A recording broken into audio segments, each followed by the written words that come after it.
evening and welcome. You're watching the 7 o'clock news on CNC3. I'm Ria Rambali. I'm Akash Samaru. I am Jassi Mariq with sport. And I'm Sigoni Mohammed with your weather report. Let's tell you what's making the news tonight. Government finally axes the tax on pension plans. We'll tell you when it takes effect. Housing Minister dodges questions on halted $3.4 billion HDC contracts. The JCC reveals the role it played in stopping the process. Government moves to regulate jet skis after Pigeon Point tragedy. The PM reveals talks underway on safety measures for pleasure craft. Ahead in sport, TNT's young Calypso girls stay undefeated at the Jean Pierre Youth Tournament, setting up a showdown with Barbados to retain the title.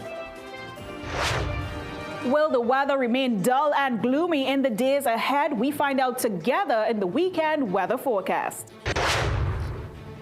Prime Minister Kamla Persad-Bissessar says government will make pensions tax-free in a move to ease the burden on retirees and their life savings. Persad-Bissessar said the measure is expected to benefit tens of thousands of taxpayers, particularly middle-income earners and private sector workers who rely on pension savings after retirement. Now, this applies to pensions in the private sector. The Prime Minister said this was one of the party's major manifesto promises on the campaign trail in 2025. It was also mentioned in the last budget presentation. Making the announcement in the Parliament today, Persad-Bissessar said the measure will apply to income received from approved pension plans and deferred annuity plans. The exemption will take effect, very important, Mr. Speaker, will take effect on income earned on or after January 1, 2026.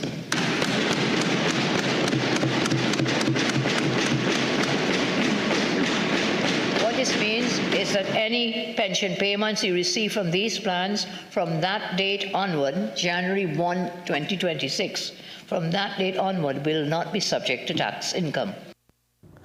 However, the Prime Minister noted that early withdrawals from pension and annuity plans before retirement or maturity will remain subject to tax in order to prevent abuse and preserve the integrity of the system. Meanwhile, the first Vice President of the Association of Retired Persons, Reynald Cooper, told CNC3 News he's pleased with the measure and hopeful that it can soon be applied to public sector pensions.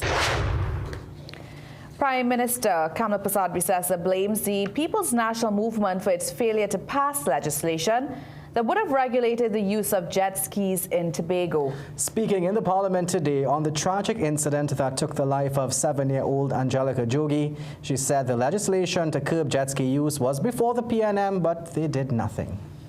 9 days after the tragic incident in Pigeon Point, the Prime Minister has addressed the matter. Firstly, let me say on behalf of the government of TNT, I offer condolences to the loved ones of young Angelica Sadie Jogi. But Kamla Persad-Bissessar said her government did not sit idly by since the incident.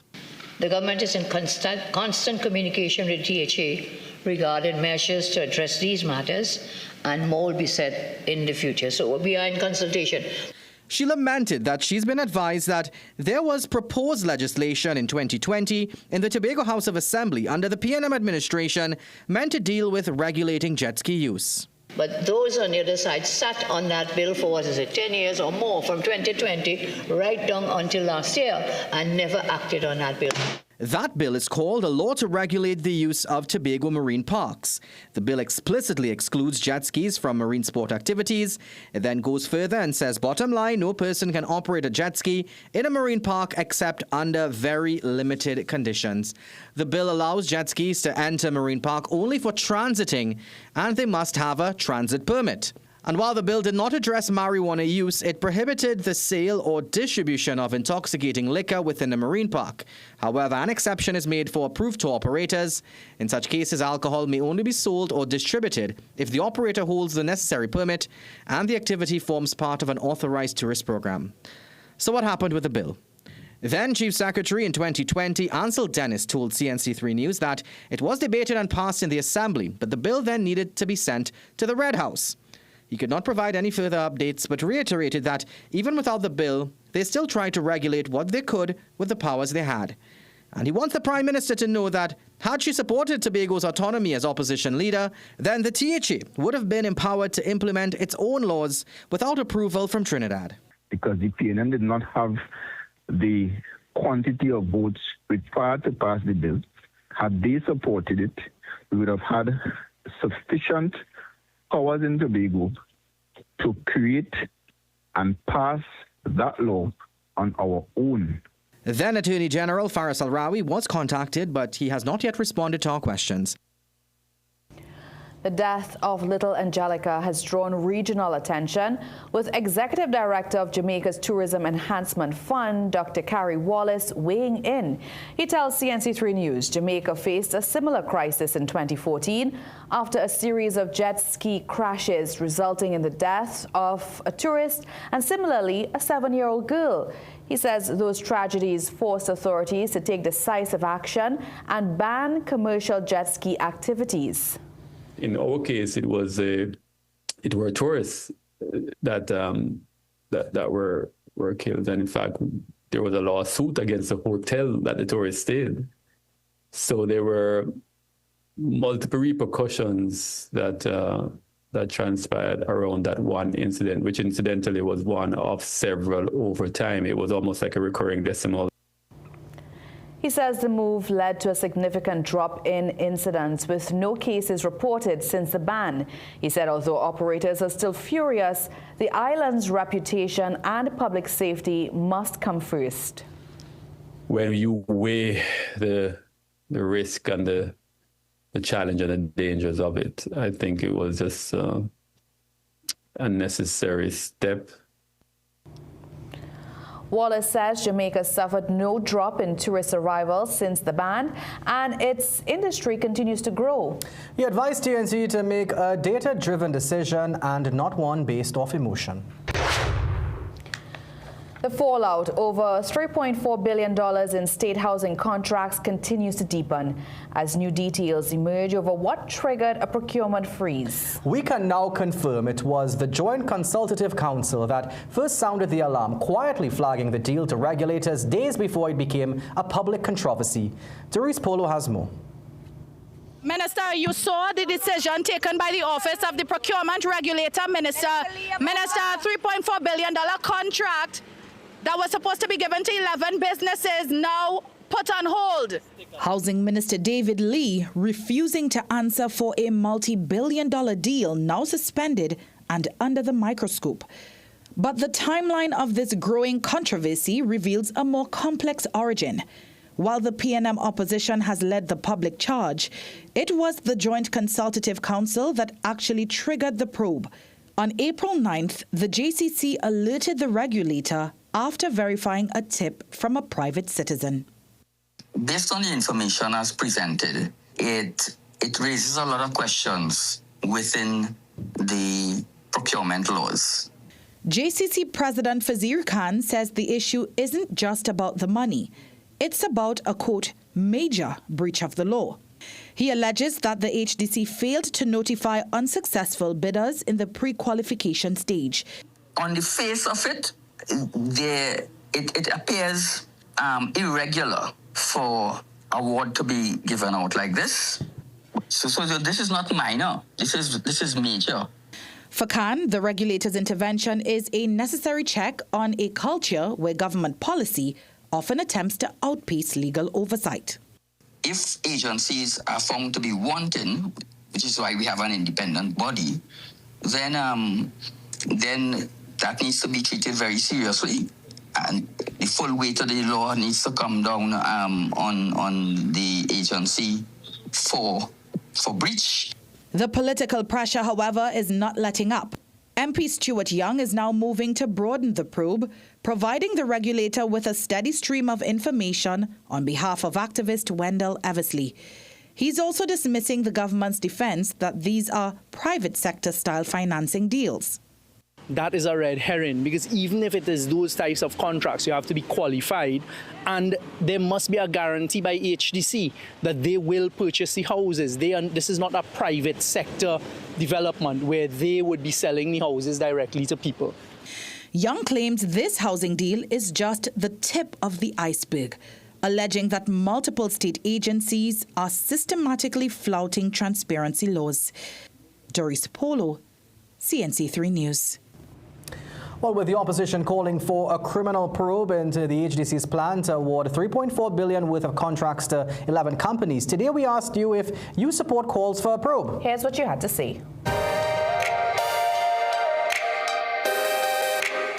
When there's money and funds involved like that, just will find out what's happening, you know. So the probe, I agree with the probes. Check out what's going on with that cash, where it's gone, what's being done with it, you know.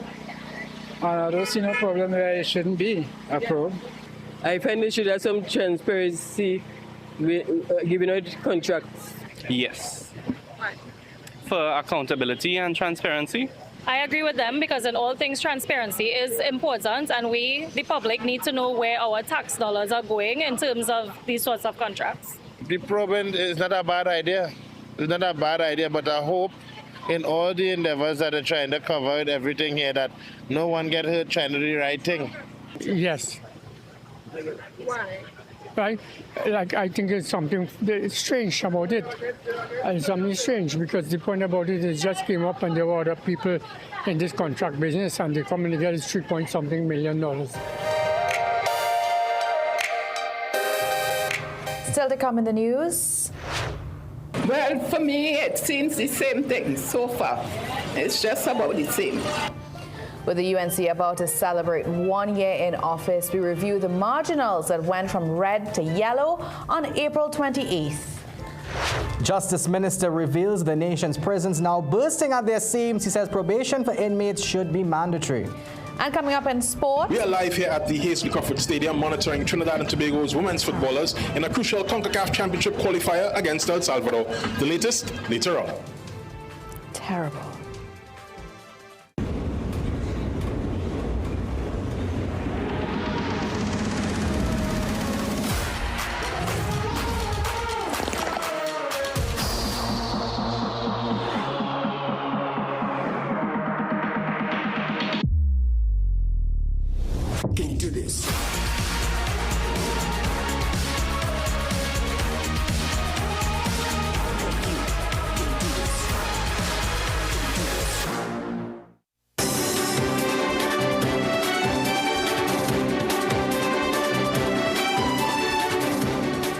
Tonight, we begin our coverage and analysis of the United National Congress's first year in government. The party swept to power in a landslide victory on April 28th last year, with several traditional PNM strongholds flipping in the process. In many of those key marginal seats, voters were clear they wanted change. But 1 year later, are they still satisfied with that decision? We went back to 3 of the crucial swing constituencies that helped put the UNC in office to find out if lives have improved, if doubts are emerging, or if it's simply too early to tell. Jesse Ramdeo has more.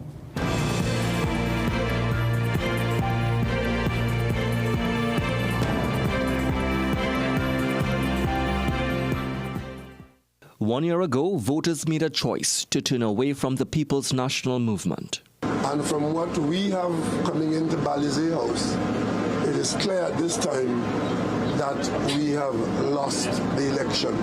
Handing the country's leadership to the United National Congress. We'll be focused on delivering on our promises, working to make every citizen's life better, brighter, more prosperous. I give you the assurance tonight that no one will be left behind. But in the marginal constituencies that decided the election, has the gamble paid off? We're here in one of those key battlegrounds where change was decided by mere margins. Tunapuna, long seen as a political bellwether, once again helped decide the direction of the country, tipping the constituency in favor of the UNC's Roger Alexander and away from the PNM's Esmond Ford, who held the seat for 10 years. But a shift after a decade still bears similarities. Well, for me, it seems the same thing so far. It's just about the same. As it pertains to crime, before the general election, business owner Vinay Charan lamented safety concerns in the area. But today, those fears are gradually receding. I think, well, from a security standpoint, I think we've seen changes happening. I mean, as you've seen, the crime rate has been dropping. I mean, granted, we've had SOEs happening, but it has dropped significantly since 2024. and you're seeing a steady decline. Charan, who's also a director at the Greater Tunapuna Chamber of Industry and Commerce, says while government is doing the groundwork, mechanisms for ease of doing business and access to forex are on his radar. 1 year later, the optimism is being tested. I'm not happy because in terms of development in our area, we expected a lot, and we're not seeing that happening.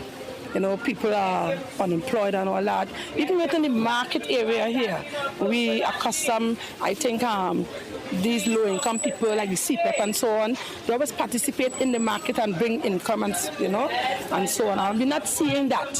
Traveling further east on the extreme end of a hotly contested corridor, life here has a different pace. A year ago, Sangre Grande became a fierce guile that saw the PNM's Roger Munro ousted by the UNC's Wayne Sturge. In Toko Sangre Grande, distance from power often means distance from progress. And for Cindy Lee Rodriguez, that hasn't changed. I think right now, employment is very tough in Sangre Grande. And people looking for it, so the young people feel like they need to do whatever is possible to get money fast. And it's the wrong way, but somebody had to do something about that. The business owner is, however, hopeful that with more time, the area can record more transformation. But for 31-year-old Cassius Chandri, time is against his fellow constituents. Basically, it have gotten harder, right? Tougher, because the majority of the people, my customers, was more URP workers, people from those things, and they promise them. They promise, and we're still waiting. A victim of crime, he's haunted by the potential fallout from what he says is rising unemployment. To be honest, I'm not down on them because we expect to get betterment, but it takes time. But I just find it are people I know personally struggling, and they were causing all these robberies, and the crime rate just getting higher because everybody under pressure. From Toko Sangre Grande to San Fernando West, the setting changes, but the verdict on change is still being written. Actually, in this area here, it's most, I would say, the same. No picture that changes, really. But, as I say, progress is very slow in terms. In my perspective, I know we could move further. We could make it better. The UNC's Dr. Michael Dowlett claimed the seat from the PNM's Faris Al-Rawi, promising opportunities and employment as the major incentives along the campaign trail.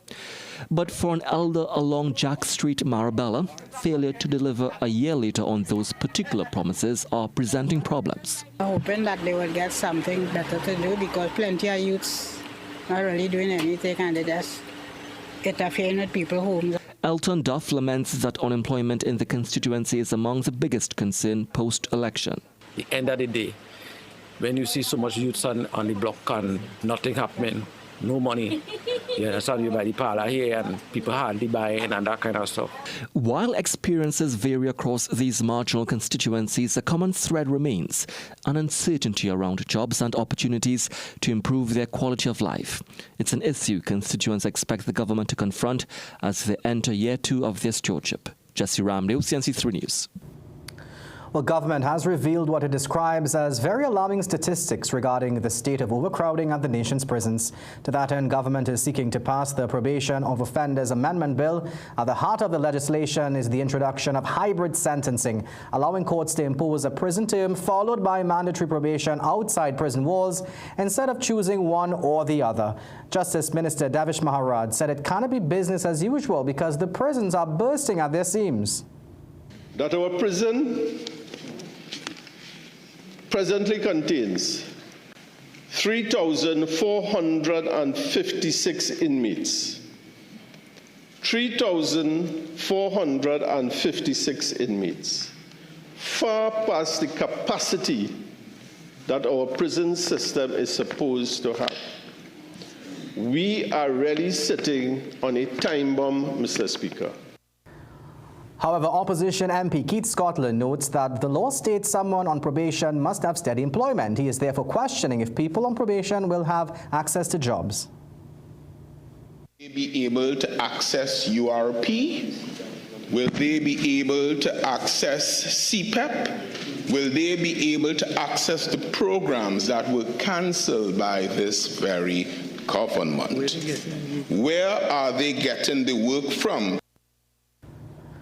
Under the proposed legislation, eligibility for parole will not be determined by a fixed list of crimes, but by a judicial assessment of the offender and the circumstances of the case. Meanwhile, head of the Prison Officers Association, Jared Gordon, says the local prison system is in desperate need of resources to fulfill its mandate. Speaking on CNC3's Morning Brew program, Gordon painted a bleak picture of daily operations for prison officers, describing aged facilities, inadequate vehicles, and poorly maintained infrastructure. The prison service has collapsed. The only thing holding the prison service together with any sort of semblance of order is the fact that prison officers continue to engage and come to work. But when you look at the number of issues that we face, simple things, no uniform, no tools, equipment failing. Gordon adds that the situation for prison officers and their safety has not improved over the years and warned that if unaddressed, security at the nation's prisons will continue to deteriorate. Criminologist Dr. Randy Sipasad says there's need for the authorities to take a more proactive approach in reporting the successes of law enforcement to the public. Dr. Sipasad was responding to concerns raised by Police Commissioner Alistair Guevara on the fear of crime. He says while the commissioner was correct in reporting that several categories of crime were decreasing, he feels there's need for the police to communicate their achievements in a more clear, direct manner. The public isn't going to, enter CAPA's website generally and do the comparative. So I think part of the onus of the police service or the Ministry of Homeland Security is to inform the public of these gains, because that definitely will have an impact on people's perceptions and levels of fear. When contacted for comment, former Minister in the Ministry of National Security, Keith Scotland, said while reductions in the number of reported crimes were welcome, the perception of fear of crime was just as important in gauging success. More importantly, my yardstick is, do we feel that crime is under control in Trinidad and Tobago? And my view is that crime has now gone in spite of and in light of a state of emergency. Crime is out of control. Scotland added that there is need for the government to address issues of safety without the need for an SOE. Health Minister Dr. Lakram Bodo has again sidestepped concerns raised by the National Nursing Association following protests in the capital over wages and working conditions. When pressed on what the union describes as a deepening crisis in the public health system, the minister said only that the government is working to address long-standing issues. This government will continue to fix the broken health system that we inherited. And I want to take the opportunity to thank all healthcare workers for their tremendous service, including our nurses. What do you think about their criticism of the chair of the NCRHA? They've been calling for him to be fired. They've claimed that he's been using obscene language towards some persons. Have you received any feedback? Are you going to look into Dr. Gopi Singh's performance? Thank you so much. Have a great day, everyone. His response comes a week after hundreds of nurses, midwives and other healthcare workers took to the streets calling for salary increases of at least 10% and improved working conditions. Union leaders say they are still awaiting a direct response from the Prime Minister, the Health Minister or the Finance Minister. In tonight's Business Watch, AI safety features could be key to improving driving on the nation's roads. Answer Motors is hopeful this will be the case. Peter Christopher tells us more about this and PMI's drive to discourage adults from smoking cigarettes.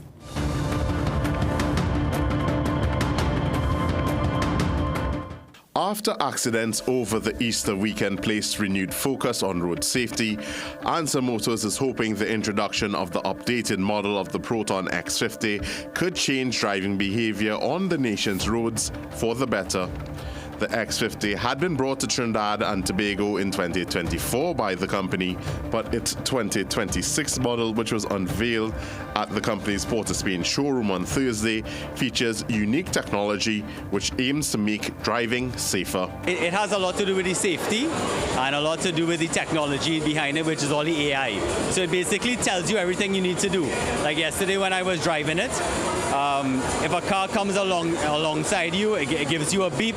If a car brakes quickly in front of you, it tells you that you need to brake as well. So it's all driven by AI, and it basically adapts to how you drive as well. Answer Motors says the compact SUV has done well since its introduction, but General Manager Daryl Young believes the new features will make the car even more competitive given its price range. You would normally have to spend in excess of $300,000-$400,000 to have a vehicle with that type of tech in it, that type of safety standard. This comes in at a very, very affordable price and at a reasonable temperature. It's something very, very special. Somewhere around $259 to $269 will be our entry price. Young also explains the Proton brand has seen significant success in the electric vehicle market with the E-Mass 7, which was introduced to the local market in June of last year. Philip Morris International is looking to the Caribbean as a key market for its harm reduction initiatives. The company says it is attempting to reshape the regional public health landscape as it is pushing a global mission to move adult smokers away from combustible cigarettes. And why is it important to remove the combustion? Because the byproducts that are created when you burn the tobacco are the ones that are responsible for the harm smokers suffer, and they are the responsibles of the smoking-related diseases. Many people still believe that nicotine is the villain in the story. However, nicotine is the reason why smokers keep smoking. They are seeking the nicotine, but nicotine actually carries a minimum risk for health. Dr. Constantini spoke with Business Watch at the recently concluded Technovation conference hosted by the company in Washington, D.C. And now for a look at today's energy and foreign exchange prices. Peter Christopher, CNC3 Business Watch.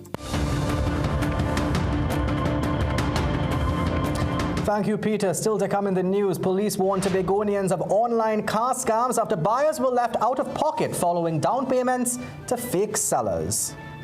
There's a reason to exercise caution for those of you heading offshore this weekend. I'll tell you why after the break. Broken! Ever since I started wearing hands-free Glide Step Skechers Sleep-ins, my other shoes are useless. With Skechers Sleep-ins, I just step in and they're on. Try Skechers Sleep-ins. Hey, man. Where are you? Okay. He said 5 minutes. Anyone want dessert? Maybe he's stuck at the office? Surprise! Not yet, Carl. Bro, I'm literally at the altar right now. Relax. I'm almost there. We're like the friend who isn't always late. You have the rings. CG United. Good like that. Get a loan at Bremont. The process is simple. Fast and efficient approvals. Receive funds within 24 hours once approved. And no penalty for early repayment. Located at 4 Gallows Street, Woodbrook. Remember, we like to lend. Hi, I'm Devin. And I'm Alex from BMW Trinidad. And today, we're going to show you the new BMW X1, our compact luxury SUV that combines versatility, modern design, and that unmistakable BMW performance.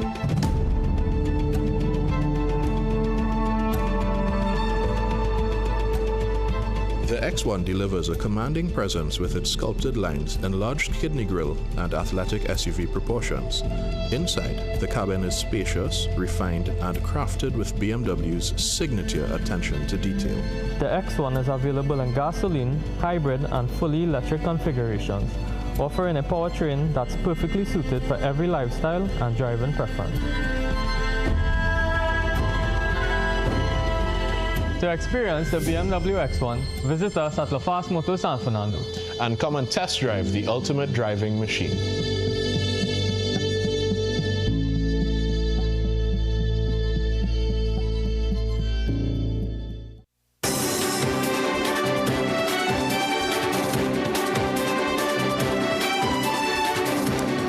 Welcome back. The Ansa McCall Group, as well as its chairman, will receive 2 awards tonight at the American Foundation for the University of the West Indies annual awards ceremony. Ryan Bechu is in New York City. It's building up to what will be a big night. Good evening, Ryan. What can you tell us? You're spot on, guys. It's a big night here in New York City for the Ansa McCall Group here at the American Foundation for the University of the West Indies' 29th annual The Legacy Continues Awards Gala. The Ansa McCall chairman, Dr. A. Norman Sabga, will receive the Chancellor's Award for Excellence in Global Business Leadership, and the Ansa McCall Group will receive the Chancellor's Award for Global Business Excellence. And all of this is happening in the Ansa McCall Group's 145th anniversary year. Dr. Sabga will join a prestigious list of Caribbean people who will be awarded and recognized here tonight, and that list includes Jamaican Prime Minister Dr. Andrew Holness, who will receive a Legacy Award. Dr. Wayne Frederick, who was a president of the Howard University, he will also be recognized tonight. Dr. Kevin Riney, who currently is a lead author of the Intergovernmental Panel on Climate Change 7th Assessment Report, considered the world's leading and most definitive global assessments on the state of climate change, he will also be recognized tonight. Those are just a few of 8 Caribbean people who will be awarded in this room tonight. It's almost go time, showtime here in New York City, and we'll be bringing you the latest from the Big Apple as Ansa McCall leads these awards.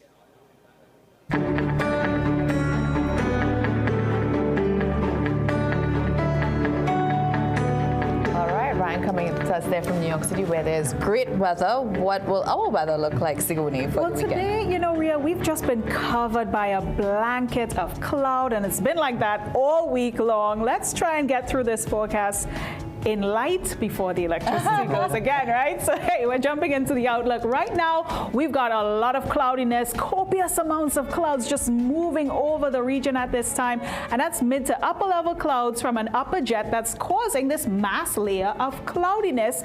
But here's the thing. There's no real meaningful rainfall in this cloud action. We're getting light, spotty showery activity, but not a lot to talk about in terms of rainfall totals. So into the next couple of hours, we'll see limited moisture levels, meaning only brief passing showers for us in Trinidad and in Tobago. Temperature-wise, we're warm at the mid-20s, and we will continue to see dust haze mixing in there with the cloudiness as we progress throughout this weekend, even into early next week. So take a look at what's happening here. We have those unsettled conditions, and again, it's pushing us well into midweek of next week, but with it, we'll see that cloudiness, that dust haze mixing in, breezy conditions in the forecast, showers either happening in the evening hours and then picking up again the next morning, and with it, no meaningful rainfall totals, unfortunately. So no significant rainfall values in here, but the heat will be packing a punch coming into the early 30s for Trinidad. Tobago will see highs ranging anywhere between 30 and 31 degrees Celsius. And again, similar conditions. It's mixed skies, so cloudiness and then some sunshine breaking up that cloud. But then we have the breezy conditions coming in, showers as well, mostly light in terms of the intensity. Moderate showers do pick up, but that's going to happen by midweek and thereafter. Until that time, hey, we'll be enjoying what we get, right? The cloudiness, the dull, gloomy look for the most part. If you're heading offshore, waves are coming in just up to 2 meters in height throughout this weekend. Spring tide is still very much in effect because of the occurrence of the new moon earlier this week. So you want to be mindful of that. We're still looking out for abnormal high and low tides during this forecast outlook. And you'll get wind action coming in from the east-northeast to the east-southeasterly directions, anywhere between 5 and 35 kilometers per hour. Within the near shore areas, hey, we have it nice. We'll see those waves approaching maybe 1, even 1.5 meters in height. So not too bad if you're heading out there, but still exercise caution. Not looking forward to the heat nor the dust, but I'm looking forward to that midweek rain that's coming. Yeah. Hopefully it brings us the values we want, you know? All right, thank you so much, Sigoni. Let's take a break. We'll be right back. Dress like you mean business. At The Working Woman, we bring you stylish, professional looks made for the modern woman. From casual to formal workwear, we've got your professional wardrobe covered. The moment my children came into my life, I do everything I can for them to live healthy, enjoyable lives. Nature's Ways Alive Kids Gummies are multivitamin gummies meant to support the development of children's bodies. They come in delicious fruit flavors and contain natural plant-based pectin. This means that if I'm looking for an alternative to animal-based gelatin for personal reasons, they are the best choice for my little ones. Choose Alive Kids Gummies by Nature's Way for your children because they deserve it. Good day, Trinidad and Tobago. A safer nation begins with you standing up, speaking out, and doing your part. As your Commissioner of Police, I am prepared to do my part. Are you prepared to do your part? Get on board. Are you on board? I am Bishop Ezekiel Clark, President of the Coover Police Station Community Council, and I am proud to say that I am on board with the Trinidad and Tobago Police Service in their fight against crime in Trinidad and Tobago. I am Panis Dean Gulston. And I am Panis Johan Chakri. And crime prevention is everybody's business. Hi, I am Sajina Kadir, attorney at law and team lead for the attorneys for the TTPS Community Justice Clinic. We support the Trinidad and Tobago Police Service in the fight against crime. Crime prevention is everybody's business. I am Shiraz Khan. I am a farmer. I support the TTPS in the fight against crime. My name is Baldev Maraj, President of the Shagwana Chamber of Industry and Commerce. Crime fighting is everybody's business. We are all on board.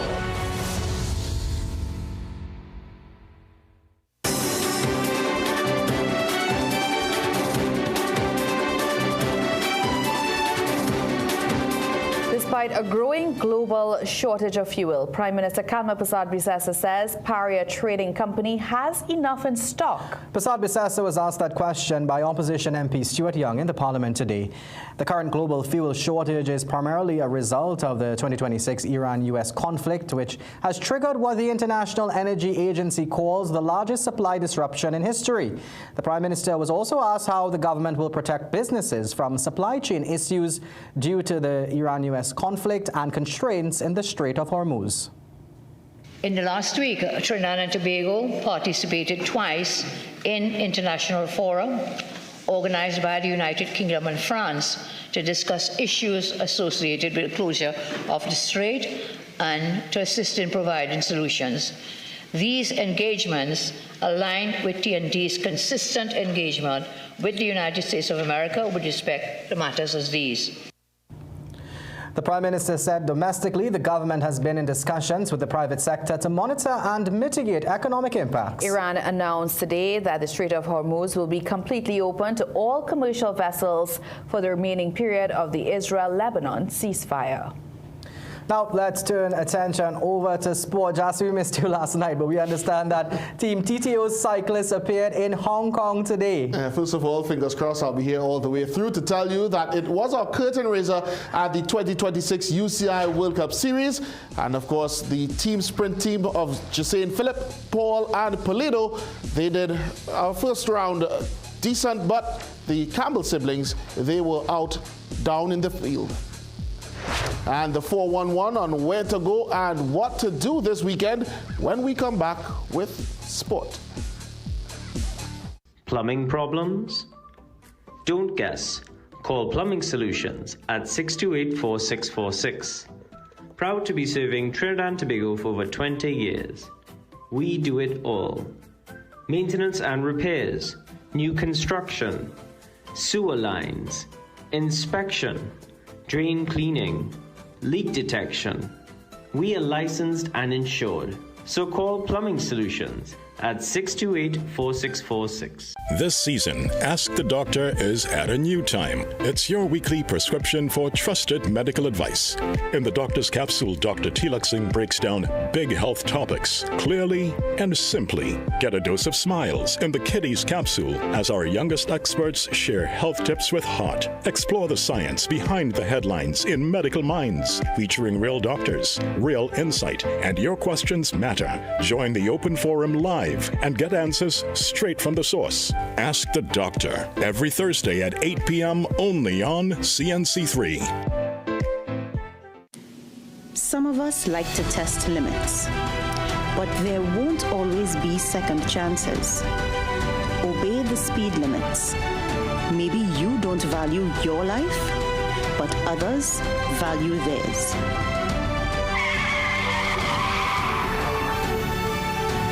A message from the TTPS.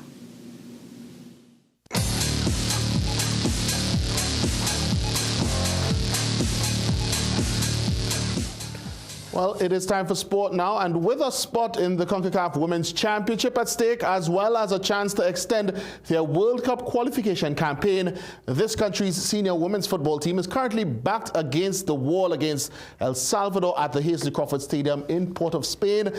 These were the two unbeaten teams in Group F coming into the match, but El Salvador has since magnified that advantage against the home side. Jovan Ravello is at the Hazley Crawford Stadium to bring us up to speed.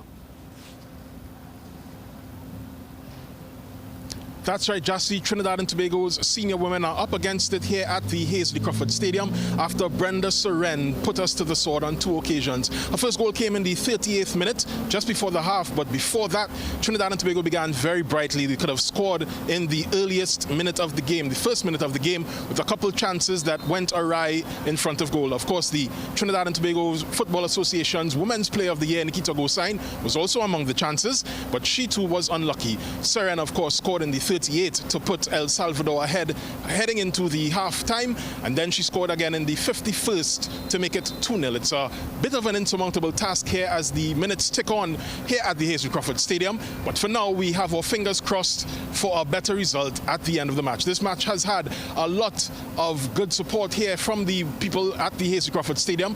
People have been streaming in throughout the start of the game, and even up to half-time, a lot of fans were now getting their seats. So they're all here giving positive vibes, and we are here as well trying to see this to the end. Hopefully it ends in a Trinidad and Tobago victory, but for now it's back to you in studio. And thank you, Jovan. And just to set the scenario, we do need a win. Nothing else will matter. And of course, it's 2-0, as Jovan mentioned, with just about 7 minutes remaining in the match. Fingers crossed they can pull off a miracle. This country's under-16 netballers are back-to-back winners at the Jean-Pierre Caribbean Youth Netball Tournament. A short while ago, the young Calypso girls defeated Barbados 42-21 in a winner-takes-all battle at the UE Spec in St. Augustine.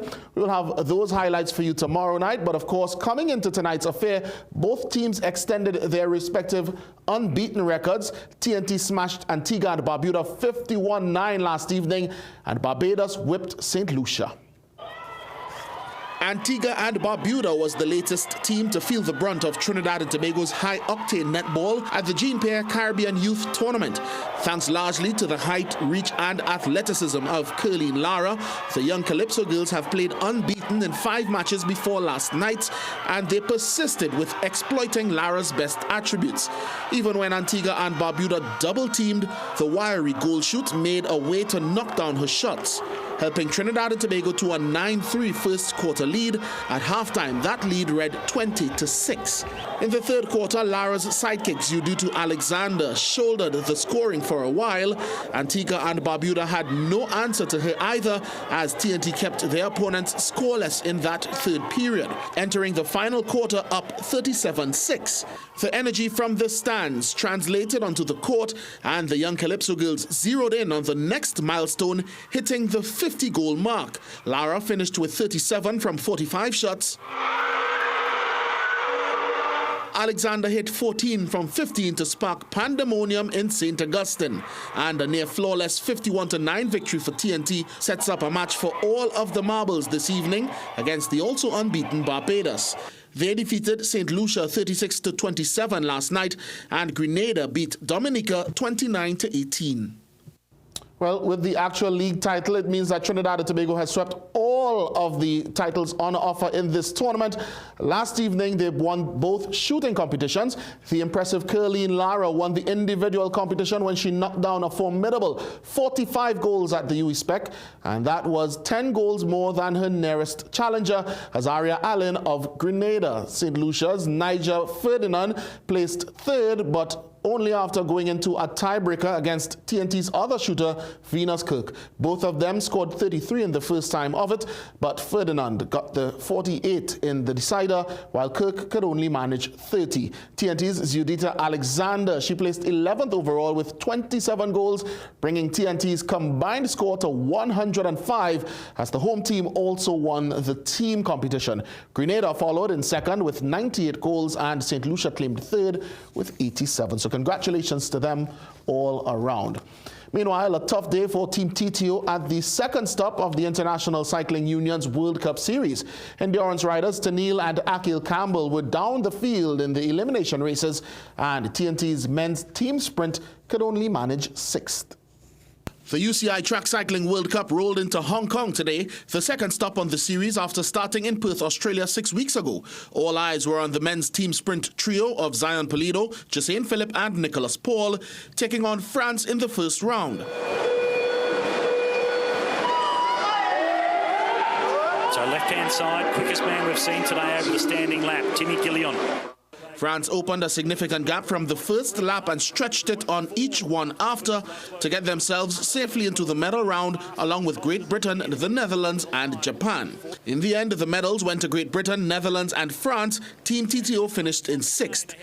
Earlier, TNT's first athlete on the line in Hong Kong was Akil Campbell in the men's elimination. With a rider eliminated every 2 laps, Campbell survived 4 eliminations but eventually bowed out on lap number 8. Grandin moves his way around with that orange helmet riding for France. And Blannon, acceleration, he'll stay in, he'll be down the bottom. I think it could be Campbell from Trinidad and Tobago. It was. The finest of margins spelling the end of his day, Italy's Matteo Fiorini was the winner ahead of New Zealand's Thomas Sexton and Yuri Havik of the Netherlands. Campbell was down in 19th. Campbell's sister, Tennille Campbell, was a starter in the women's elimination race, but she did not survive beyond the second elimination. Tennille Campbell, really tall rider from Trinidad and Tobago, dives down underneath, but she's not going to be able to go anywhere, so Campbell is the next one to go. She would place 22nd overall. Cricket now, Presentation College Chaguanas as well as San Fernando are heading into a collision course as they both won their respective secondary schools cricket intercol matches on Thursday. Ian Wason has more. At the Queen's Park Oval on Thursday, Zakaria Mohammed scored an unbeaten 75 to lead reigning champions Presentation College Chaguanas to a 23-run win over Fatima College in the secondary schools cricket intercol quarterfinals. The former national under-13 captain hit 7 fours in his 75 off 62 balls as the champs scored 129 for 6 from 20 overs. Laurel Gasapi took 3 for 19 for Fatima, who were then restricted to 106 for 8 from their 20 overs. Jean-Paul Barrimont scored 34 and Zahir Khan added 22, but Darren Danraj, son of former West Indies spinner Rajendra, showed the apple doesn't fall far from the 3, with 4 wickets from 20 from his left-arm orthodox spin in the Presentation Chaguanas victory. At the Brian Lara Cricket Academy, Riyad Mohammed scored 55 to lead Presentation College San Fernando to a 19-run win over Astra Boys College San Fernando. Mohammed hit 6 fours and 2 sixes in his 42-ball knock, while Levi Ghani scored 38. Riley Gangu and Eden Ramtahal took 2 wickets each for Astra. In response, Astra was then restricted to 137 for 8 as Jayden Sadafal made 39 and Issa Ramkisoon scored 27. Issa Ali and Jonathan Jabode each took 2 wickets, and the Presentation San Fernando won by 19 runs. Also at the Brian Lara Cricket Academy, Naparima College scored a 54-run win over St. Mary's College, who were held to 96 for 6, replying to Naparima's 148 for 6. And at Lewis Street, Vishnu Boys Hindu College defeated Shiva Boys Hindu College by 25 runs. In the semis, Presentation San Fernando meets Vishnu Boys and Presentation Chaguanas plays Naparima College at a date to be determined. Ian Wason, CNC3 Sport. Now, athletics and CPL cricket are at the forefront of sports regional developments.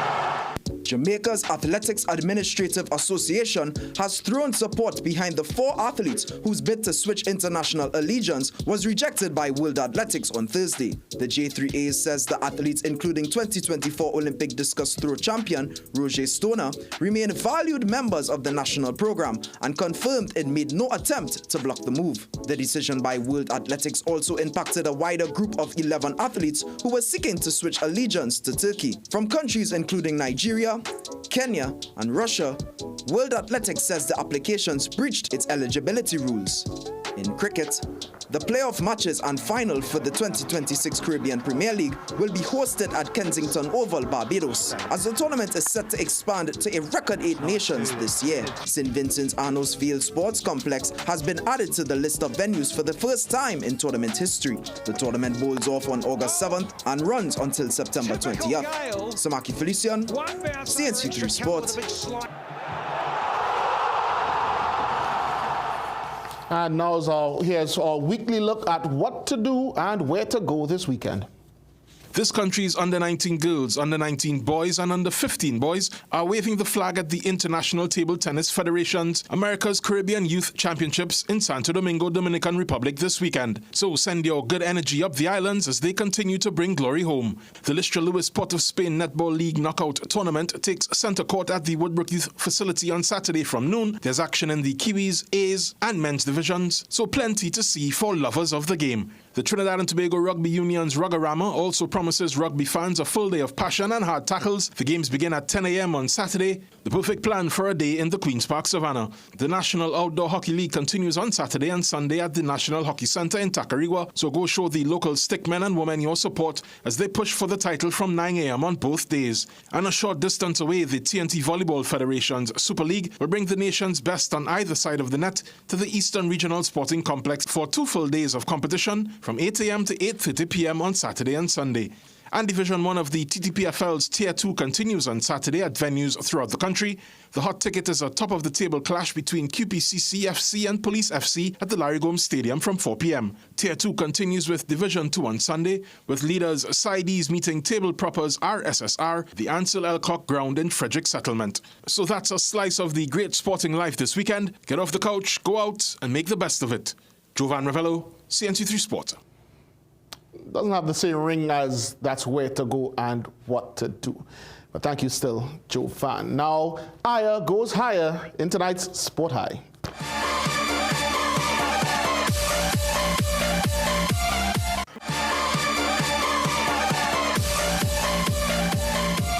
Skillful moves. Yeah, very skillful indeed. In the words of our beloved Jesse Ramdale, I once took one like that. And just to bring you guys an update on what's happening at the Hasely Crawford Stadium, it's still 2-0 in favor of El Salvador. We are into added on time, so it seems for all intents and purposes as though the dream is over. All right, thank you so much, Jassy. Let's take another break. Stay with us right here on CNC3. Struggling with blood sugar swings, high blood pressure, or stiff joints? Take control with Aja Nutrition's powerful wellness trio. Berberine Plus supports healthy blood sugar. Blood pressure support helps keep your pressure in check. And Joint Aid keeps your joints moving so you can stay active every day. Don't wait. Choose Aja Nutrition for trusted, effective solutions. Available at Pennywise and leading pharmacies nationwide. Feel better, move better, live better with Aja Nutrition. Recession have you down? Don't lose hope. Head on down to Tire Clinic for the recession deals. That's big savings with our road hazard warranty on Dunlop 2021 Falcon tires. Available at Tire Clinic, Cuba, Chaguanas, and Pleasance Park. Tire Clinic, a tire for every need. Call 636-8973 or 636-2958.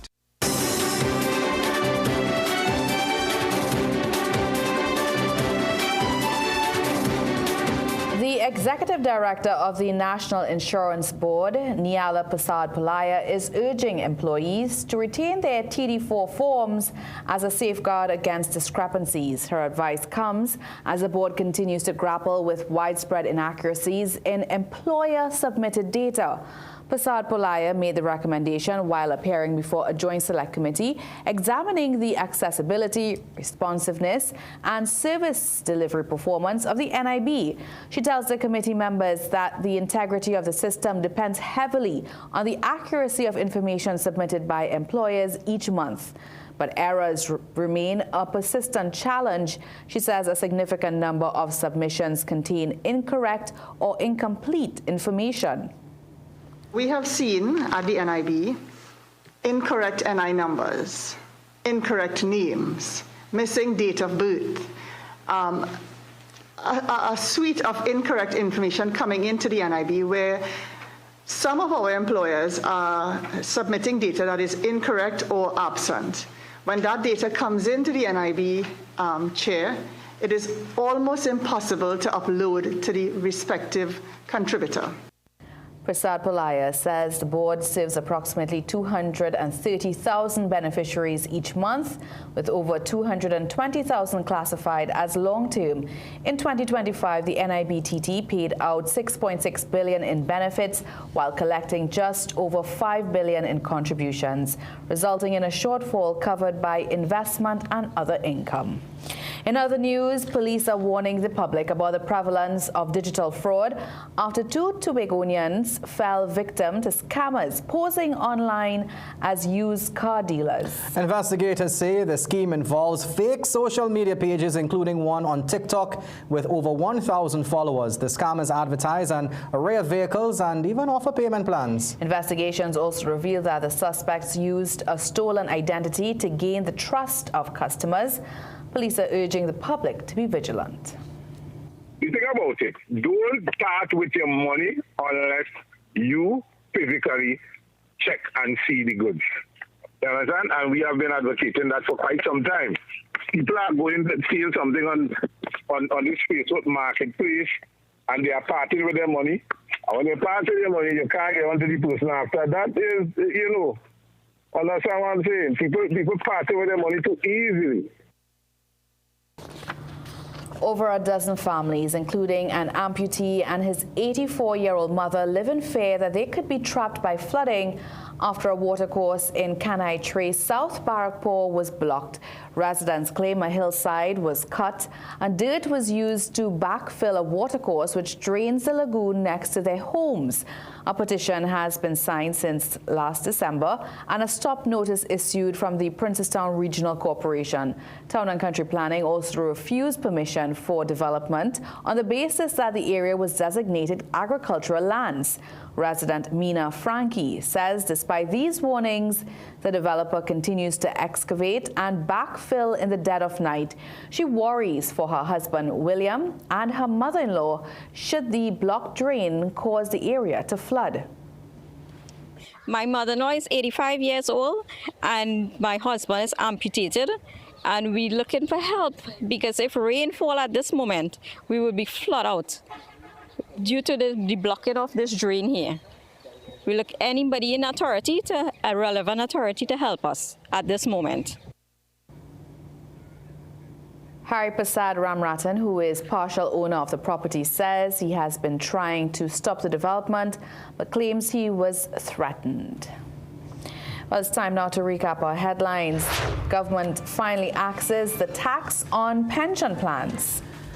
Housing Minister dodges questions on halted $3.4 billion HCC contracts. The JCC reveals the role it played in stopping the process. In sport, TNT's under-16 netballers are now back-to-back Jean Pierre Youth Tournament champions after a successful title defense on home soil. And in the weather, a blanket of cloud with passing showers will take us through the weekend. We've come to the end of the 7 p.m. news here on CNC3. Thank you so much for watching. I'm Maria Rambali. I'm Akash Samar. I am Jassi Marik. And I'm Sigoni Mohammed. Have a great weekend.